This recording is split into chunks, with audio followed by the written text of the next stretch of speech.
The tax business is changing. Some tax offices like Liberty Tax now advertise they will help you enroll in a health care plan. You should be getting your insurance where you file your taxes. With the implementation of the Affordable Care Act, Liberty Tax General Manager David Perez says healthcare and income tax is now so intertwined, it just makes sense to do both in the same place. It's not no longer a luxury.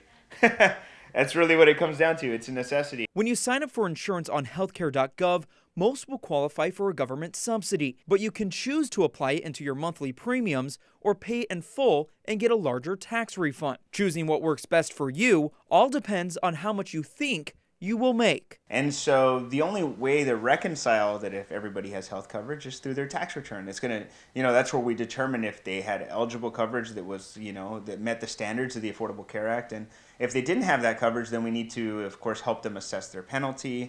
If you don't have insurance, you'll be penalized on your tax return, paying a fee of $95 or 1% of your yearly income, whichever is higher. And if you don't get insured in 2015, you'll pay even more. It could get costly, and every year it goes up. So next year it'll be 2%. The following year it'll be 2.5% of their taxable income. But there are more than 20 ways to file an exemption before the end of the year. A penalty this year. We want everybody to avoid it because this year is the easiest year to get an exemption, in our opinion. One of those exemptions, of course, is for those who fall in the Texas coverage gap. For those who make too little to receive a subsidy and live in states like Texas, which didn't expand Medicaid.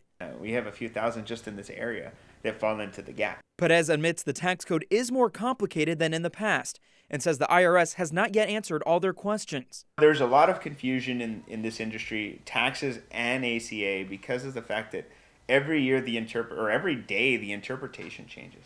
So make sure you talk to your tax preparer before you owe Uncle Sam more this year. In Harlingen, Brett Crandall, Action 4 News.